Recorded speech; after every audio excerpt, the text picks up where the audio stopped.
ezaki kaka ko masquer ba mort soki bakofi 30 babite c'est menda batini menda babina des morts des pillards qui sont morts, 2 pillards ou 3 pillards, 30 morts mais babi 3 pillards ou il y a déjà réponse à général de wana état de droit musala eza donc eza automatique dans la misala présence de ça nambo l'obé atindi représentant personnel du chef de l'État mais ce pirin sur le tandiel tambol la basso de moutons nyos pour accompagner ces informations habiter misala kalate bazo inaugurer chef bazo inaugurer ba solo na est kona na sepela qui na jour la condamnation quand même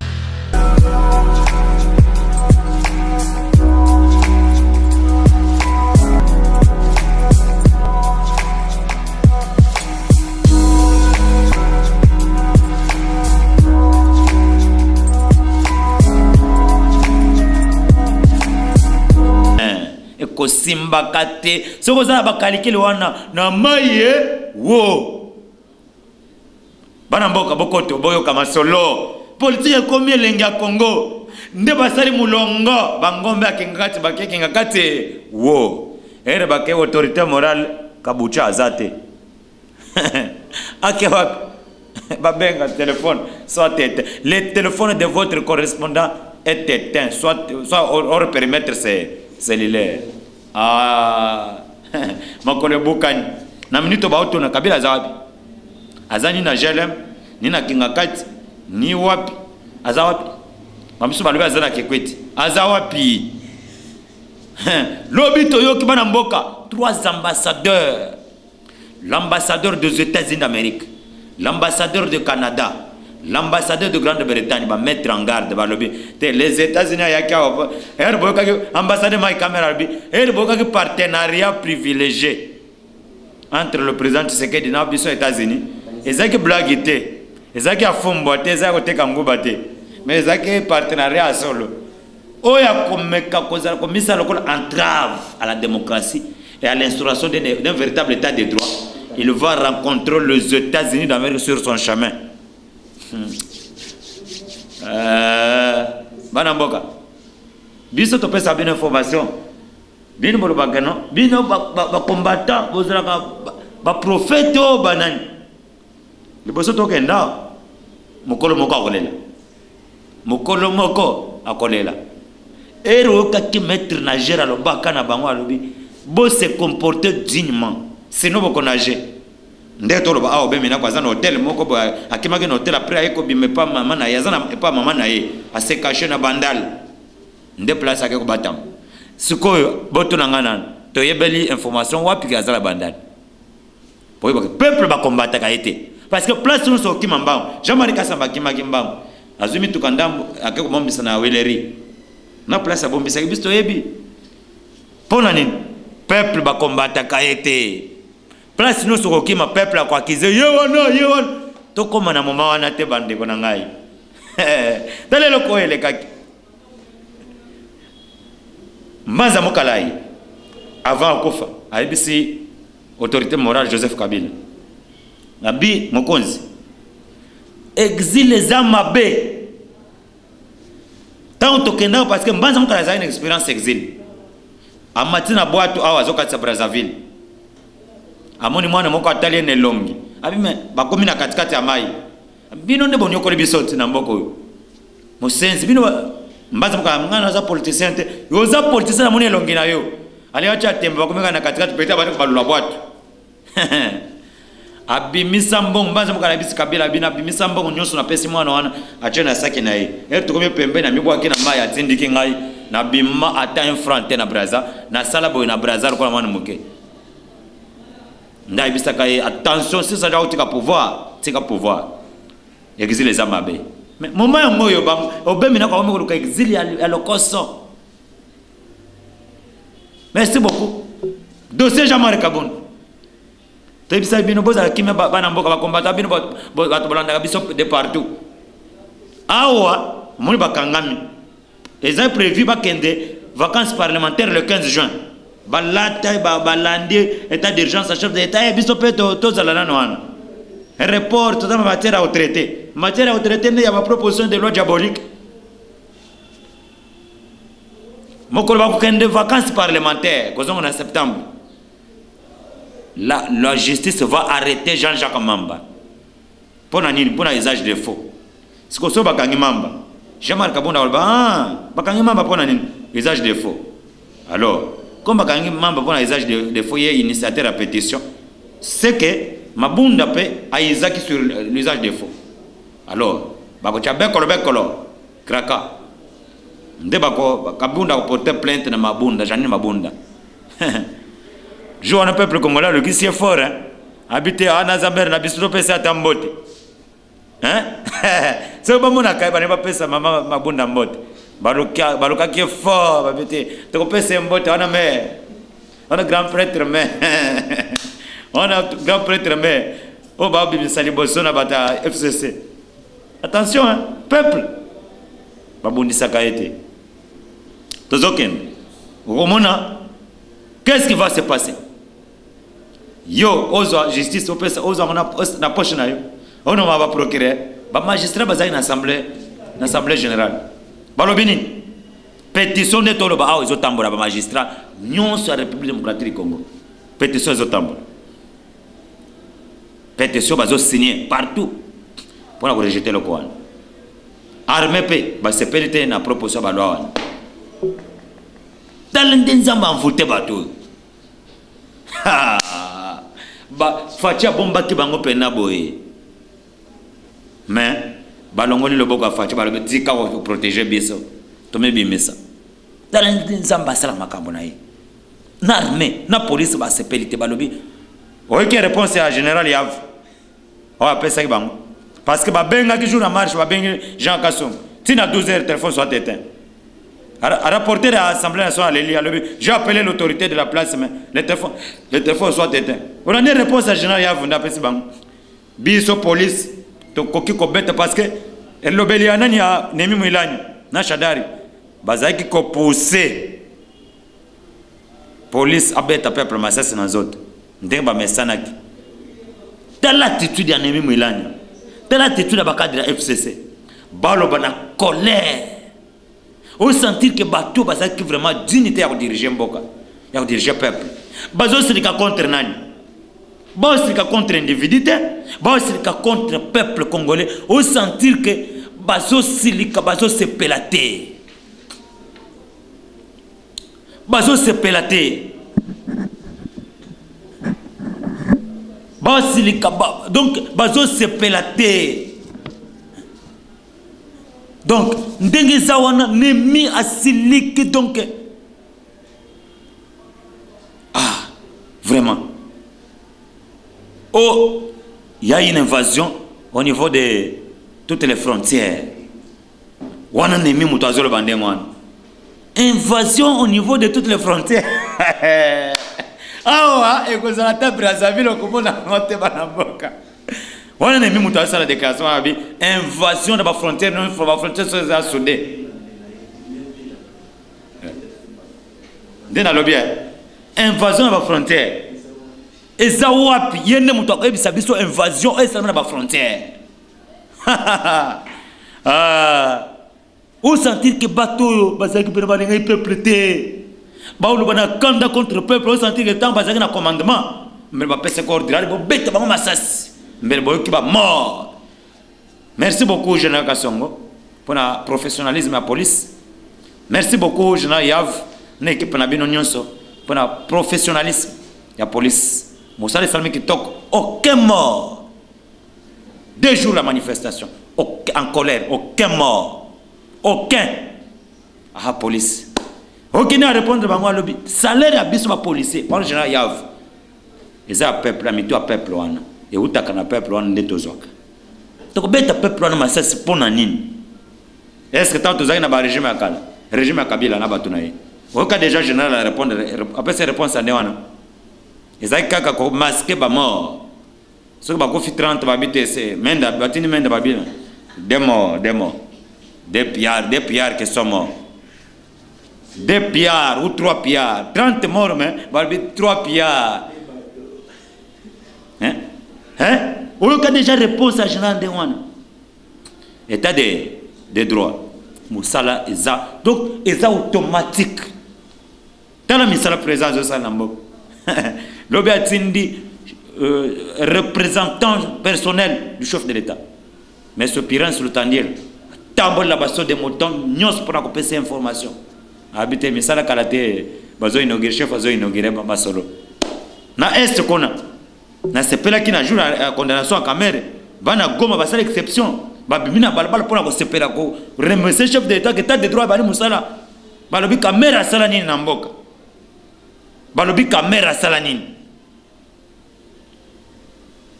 ba sepeli makasi qu'on ne combat pas le peuple hein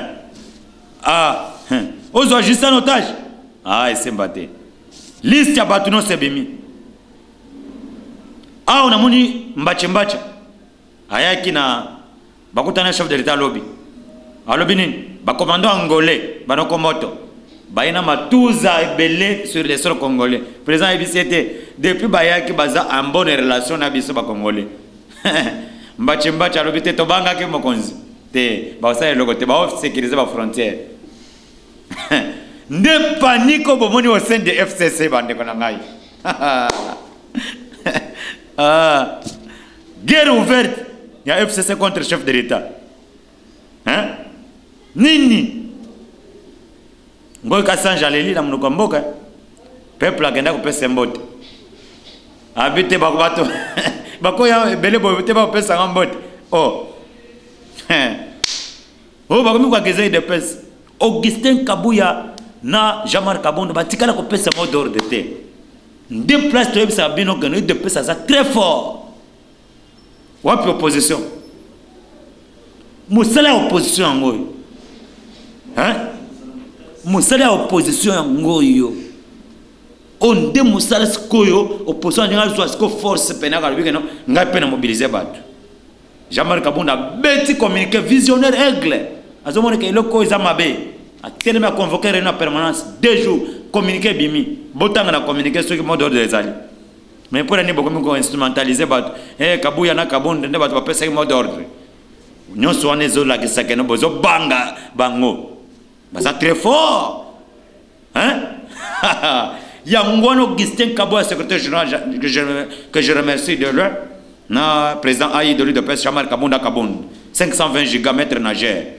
na remercier bino makasi boza fort parce que atabo lobby eloko moko te na peuple yemoko azwa déjà mot d'ordre oyo papa le sphinx de l'humanité pesa bango abi prenez-vous en charge wane tikana na mito ba congolais et c'est le jour où le peuple descendra dans la rue sans qu'il y ait mot d'ordre ça sera le début de la démocratie et l'état de droit yango to monyam mais comme vous citez Kabondo na Kabuya pour banga bino c'est ça la politique politique soko moni osale le côté o lobby le côté bato comme ko banga ba mo citer comme on sait que bazana ko banga ba yibike no bato on bazo représenter quelque chose et c'est ça ça là qui ya ko écarter Jean-Marc Kabondo na institution azongi ce qu'on a parti à réunir ce qu'on va structure nos parti bango ba ya ba profiter ba bité idée ça ça diviser ndeto ko Kabondo basale le côté c'est-à-dire to profiter bango ba proposition alors ce que leki et si to kondi bango to zu président bango étiquette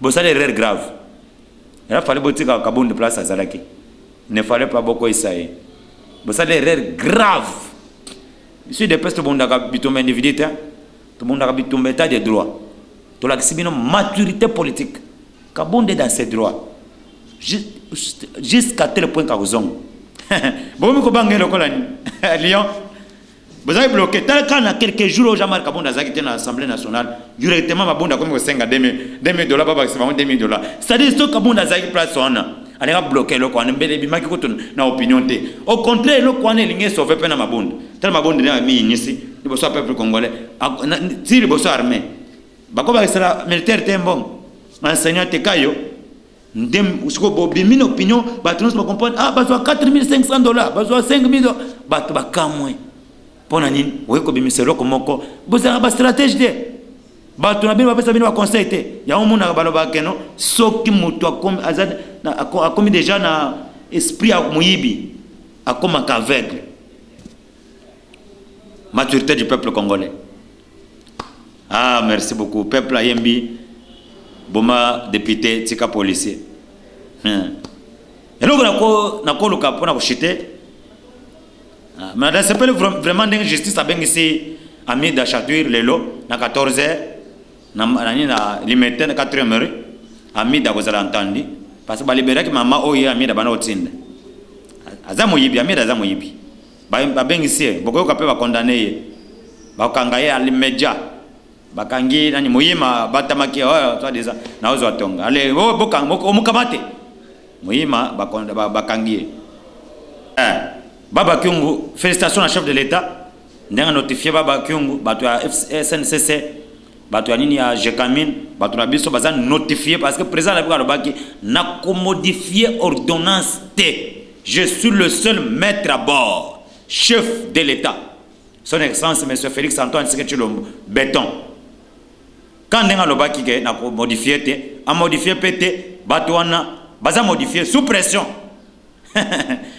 Oh, il y a un refus, mais Félix Tshisekedi a costé Joseph Kabila, PC ligne maritime, et Koufa déjà, PC on a trait, Koufa déjà, Azu SNCC, Azu Jekamine, Azu DGI, Azu Nyons. Papa, tu as dit ça, Kabino. Fatia Zobeta politique, il y a qui perd gagne. Au Komuna, ne bandele moni le collier mutaza perdant, mais souka masolo, c'est Fatia qui gagne. On a politique à Etienne Tshisekedi. Tu bon bien que Bamobo. Comportez-vous comme des idiots. Style comportez-vous comme des idiots. Tu se comportes comme un idiot. Mon état va pas qu'il dépasse Kofi. Hein? Il dépasse Kofi. Peuple congolais, ce qui dépasse Kofi. Peuple congolais a Kofi. Merci beaucoup ce que vous avez dit. Il dépasse Kofi. Yango bana mboka pour nous chuter na kolobana bino boye. Bino ba combattre ba to bolanda kabiso. Tous on a besoin de soutien. Vraiment, ma casse. Na tika ko lekana mission te na senga soutien. Les gens senga soutien parce que tous on a action tous on mené. Nan to déposer mandoke na bisoté. Baction tous on mené za ma casse. Dans les prochains jours, il faut parlement parce que jour ka ba ko siéger. Bis tous déjà mis en alerte. To mettre en alerte, tous on a posé batract. Il faut to boire partout pour que peuple a toujours en alerte, a toujours en alerte. Ayeba que jour ba ko siéger, ba ko ba siéger pour ne connaître que voter le qu'on a bangwana. Bokoyoka son. Bokoyoka son. Bokoyoka son. Ya on a sengi na bino bana mboka. Numéro de téléphone ngo. Bo soutenir biso s'il vous plaît. Bo soutenir biso bo benga na numéro o. Plus 243 90 45 78 432. Plus 243 90 45 78 432. Boyeba ke ba soutien na bino botin la biso. Loso nyonso botin daka. Ba to benga ka ba combattant to kabola ka yango. Ezala mutu te okotin la soutien azu a tchena poche na ye. Rien to se comporter en wana te. Parce que biso ne va donner des leçons, nous devons être modèles. Pour na rejeter na ko baboy. Monsieur le président de la République, chef de l'État, na ba nomination prochainement, nous devons avoir des hommes et des femmes qui connaissent la loi de Dieu. Ce n'est pas être un bon parleur, c'est ça, être un bon dirigeant. Ce n'est pas un bon parleur qui est un bon encadreur, un bon dirigeant.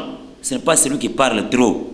Ce n'est pas celui qui a beaucoup de diplômes, mais plutôt celui qui connaît la loi de Dieu.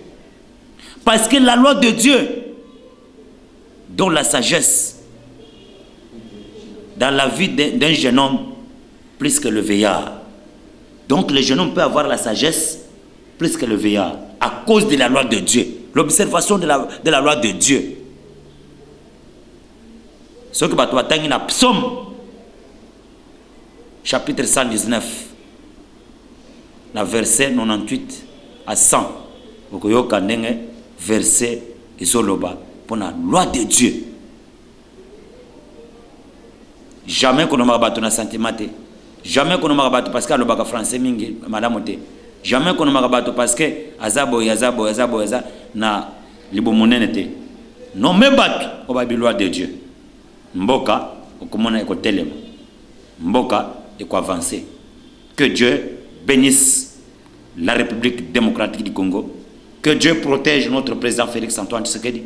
Que Dieu protège toute l'équipe de Occasion Télévision, en commençant par le patron Occasion, Delphin Katende, na coordonnateur de notre groupe Occasion, Blaise, na ndeko na biso bazo ede biso na uzabilili awa ndeko pati na équipe mobimba na toko féliciter pe ndeko na biso atinde ka chasseur d'image to pesa kombo Taylor Mulumba.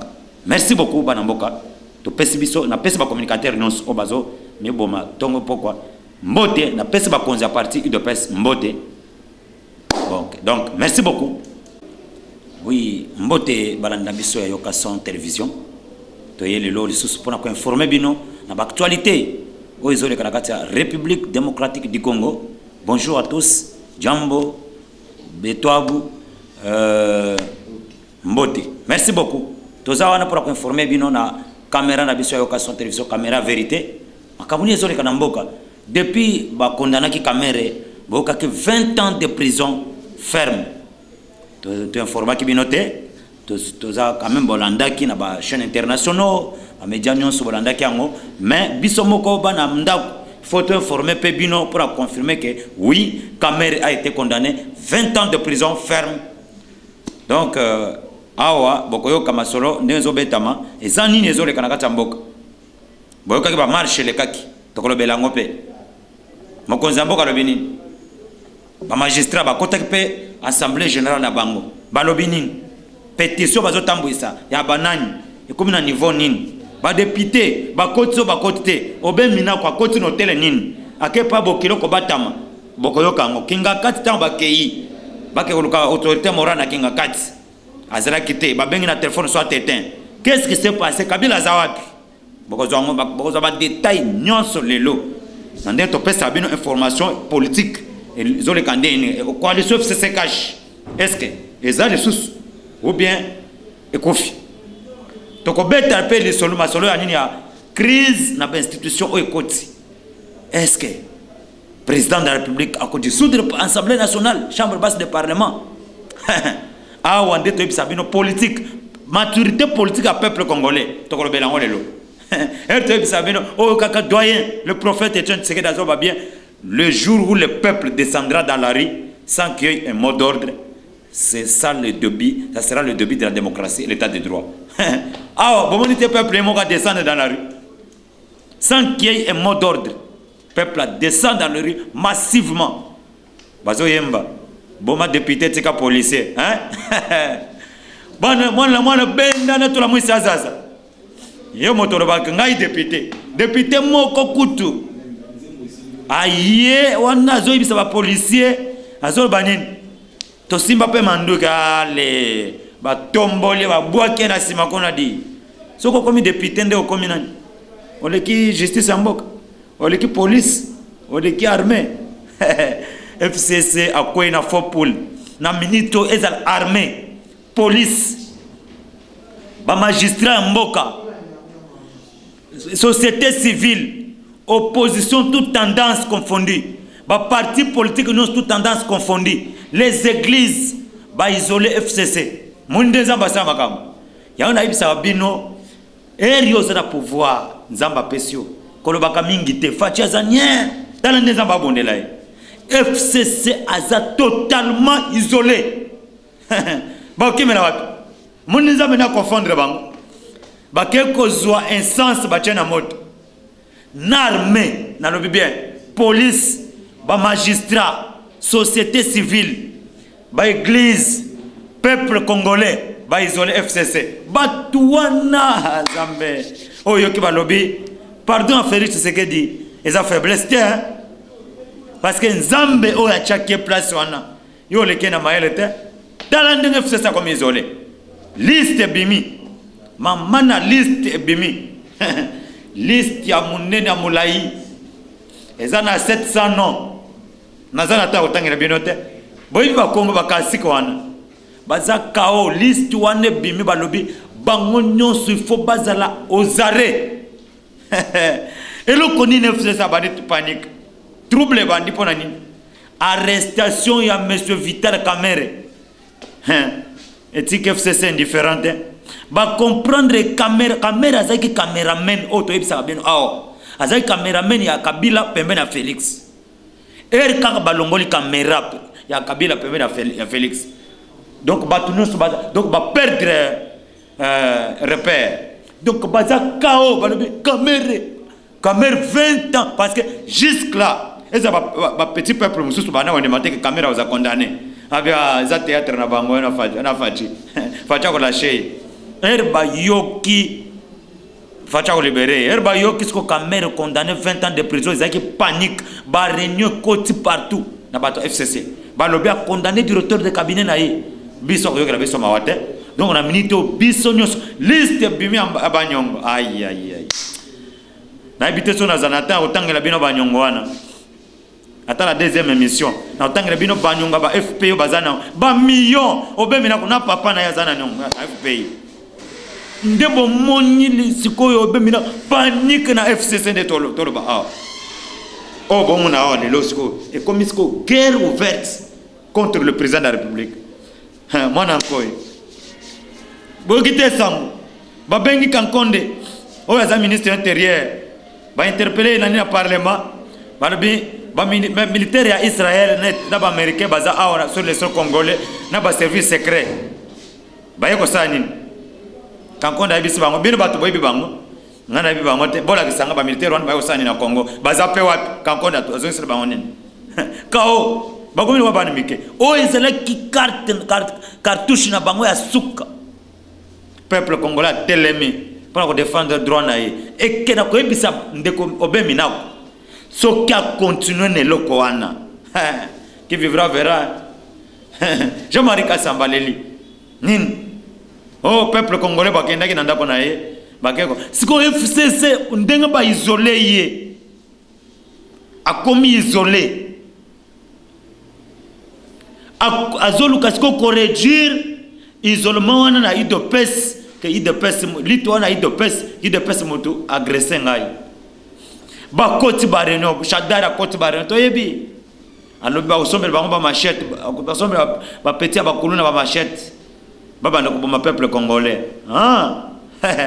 merci beaucoup bon continuer dans ndengwana nous avons Dieu vous avez les machettes Jésus a bisa moyo kolina ye era kati litoi abisete tika o asimi lichette akufa na lichette quand lichette ozo pesa ba jeune wana bako balokelo pe bakati o moto quand lichette onde ko bomayo attention na vie kolingaka teke o pesa mwana lichette na maboko ake ko bondisa ndeko na ote era ko bondisa ndeko na yo lichette wana ko balokela yo on ezaka meza ngaro to yebisa bato biso to yebisa bato justice yo loi ya minako bino bozoka bana mboka eza nini ba proposition de loi wana ezali que justice ya mboka mobimba ezala en otage prise en otage par le FCC a vu justice a tient la poche na ye ce que magistrat ya bouger ba pesa injonction banomaka ministre de justice oya za FCC anomaka ba procureur eza façon de dépouiller président de la République pouvoir na ye eza façon de dépouiller pouvoir ya conseil supérieur à magistrature et comment na pouvoir ya judiciaire comme pouvoir ya individu ya obeminako na kingakati ba pesa ba injonction ba magistrat wana état de droit au salamate so balimba kanga Albert Yuma babite yo tikae wana mutu na biso ko kanga ete so balimba kanga mutu proche ya IDPS proche ya nani ya par exemple Palou nani proche ya IDPS proche ya Kash mbala moko ba kanga ye so ba moni mutu peut perdre te wana mutu na biso tikae wana état de droit faut installer véritable état de droit. Véritable état de droit où tout le monde respecte la constitution de la République. Où tout le monde respecte la loi de la République. L'état de droit, c'est quoi? L'état de droit, ce n'est pas l'individu. L'état de droit, c'est le respect strict de la loi fondamentale. Respect strict. C'est la suprématie sur les individus. C'est ça l'état de droit. C'est-à-dire, loi est dominée par l'individu. C'est là où le président de la République, ceux qui n'ont pas de problème, ne sont pas capables de répondre devant la loi. C'est ça l'état de droit. Et l'engi makas, et na ibi sabino na ba bina ngao na markaki na ba mission eleke na bi net bio o facha marka premier bi, c'est l'état de droit. L'installation d'un état de droit, véritable état de droit, respect strict des lois, où tout le monde répond devant la loi. Cameroun, le directeur des cabinets du chef de l'État, aux arrêts, est condamné à 20 ans de prison ferme. 10 ans. Oh, il participe pas à vote T. Papa, je vois ce que 70 ans, 20 ans, ça 90 ans. 10 ans, on participe à vote T. Ça, 100 ans, un siècle. Ça, c'est un siècle à Moukili. Alors, on fait comme déjà Pembe. Et toi, il Sarabino. Biso tous les prophètes congolais, na politique. Tout le bac awa. Chiffre 20 n'est pas Fati, c'est significatif. Vous comprenez que bisoté. Fati a qui candidat numéro 20. Procès à Kamere et cela mis le 20 juin 2020. Clôture à procès. C'est journée. Le 20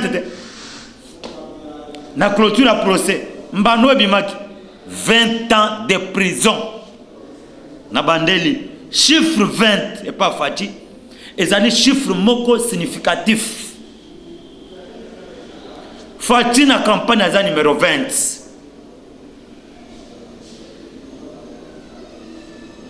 Procès à Kamere est le 20 juin 2020. Na clôture à procès Mbano Bimi 20 ans de prison. Hein? Vous comprenez le chiffre 20? La Fati Nessa Moussala. Procès à Kamere, c'est combien d'années? 20 ans de prison. Fati a candidat numéro combien? 20. Procès c'est la qui journée clôture le 20 juin 2020. Et ça chiffre significatif. Boy bakango ke Fati aza nzambe. Botala ba biloko wana bilembo wana. Tu bisa bien noté. Munde ba comme bloqué. Ezakande wana sur système comme okende vers comme okende contre mur. Donc système oyo nyoko le peuple congolais et comme isko contre mur. O ezali cartouche asuka bana mboka. Totalement. Pour défendre l'intégrité territoriale. Bangona ba telemi bazola la te. Sosena bango ba éliminer peuple congolais ba machette. Babu ma peuple congolais basala mabe o basala zamuke ba komi kuluka basala ba mabe koleka. Yango to telema bana mboka na sepeli mingi na peuple congolais ndenga telemi pour défendre l'intégrité territoriale. Balobité to kolekise le côté tonyo kwa mingi bato président de la République alobaki to limbisa bango nzokande bazaka na calcul mabe contre mboka na biso peuple congolais a telemi loi minako yango na koyebisa bandeko ya kashi stratégie nini bino bozoluka bozosala bandeko na ngai combien de réunions obini bo tenir ya unité pour que faire booster peu makambo na côté la bino ba proposition ni bo le chef de l'état ça dit Kasha Zaki na pongi FCC zola la te combien de réunions FCC à tenir malgré ba réunion mabe et souka kanande mo mabe mais bino Kashi boko tenir pe ba réunion ba proposition malam ya présenter président de la République neta ba moment oyo boy bisa ta président de la République na tongo boy c'est ça ja ba coalition tobo mayango à nos mains formateurs, à dissoudre la chambre basse du Parlement pour que le peuple congolais, il y a une minute de crise contre l'institution, crise contre le pouvoir judiciaire, entre pouvoir judiciaire et pouvoir exécutif. Il y a la crise entre bango na bango ba député, boyo kilelo, ba député à FCC voire même, ba balukele obeminako, ba salim quelques députés ba sa déclaration pour attaquer obeminako que non, a salim mabe ba proposer la loi, ils ont mabe a initié Batuna Bango devant le peuple congolais. bolandi Henri Thomas Lokondo oza FCC ayibisi obemina konini biloko soko lambi yango opesa ngo bana olambeli bana biloko baboyi kolia basala nini babwaka yango ezalo kola bisanza o basanzi bwaka yango alobi gérer jusqu'au bout. On ne combat pas le peuple. Si tu iras jusqu'au bout, mais sache que le peuple ne va pas se fatiguer. On a vraiment une insécurité totale. Il y a une insécurité. Le peuple a une arme, mais le peuple va combattre. Parce que devant le peuple, derrière le peuple, il y a Dieu. Dieu accompagne toujours le peuple. Là où il y a les masses. Comment on a dit que nous avons dit basambelaka nzamba accompagner biso victoire nyonso bomona ka peuple na 2015 loi Bochab ele kaka peuple azali na arme bozaki na tout système ba service nyonso armée nyonso makam nyonso bozaki ko telegide yango mais le loi wana ele kaka lelo olekisa yango yo lobi que gérer jusqu'au bout kende ko kota kasi on a minito ba service ya peuple congolais bazo tambola kaka pour surveiller kende ko kota kasi. Si tu iras jusqu'au bout, qu'est-ce que tu fais? Moko bandi mbango te na veste abwaki yango veste tikali mbango tout la mwisa azaz. Hein? Yo ka peuple azo yemba lobi boma député tika policier. Boma député tika policier. Bino ba lobi que vous avez le peuple. Mais yo moni peuple oh yo lobela ka lobi ba boma. Qui vivra verra. Attention hein. Va combattre le peuple était mon amboka. Attention, retirez. Basengi na yo o retirer à l'immédiat. O retirer loi. Ba proposition à loi. Ils sont diaboliques. Ils sont sataniques. Eri yo zo mona caméra côté prison. Bongo yo. Na moni audio na yo o salaka na campagne bi équipe no ya Shadari. Alors bi bokende bok Shadari a passé Shadari a perdre notre régime perd. Vous imaginez les conséquences. Conséquence c'est quoi? Fatia le bagité. Na au finir dans le passé. Ah ou est-ce qu'on débo bibis guerre ouverte contre Félix Yemo. Bon dépouiller pouvoir du président de la République. Bon ticket. Ah rien. Peuple congolais le